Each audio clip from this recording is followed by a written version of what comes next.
Africa is a priority for the Biden administration.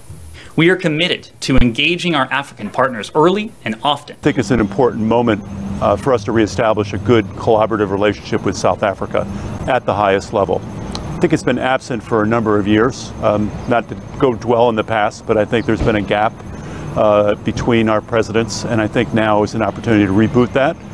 Things we will agree on, things we will disagree on, but I think it's important that we have a personal relationship between the heads of state. Sometimes we have the feeling that Africa is interesting from a Washington point of view, is interesting only when we talk about Russia or China. The challenge and also the opportunity is how can the US change their own policy to Africa. That's the best answer to provide to Chinese people or Chinese investors. Just improve your own policy and you will see you will have no competitor on the African continent.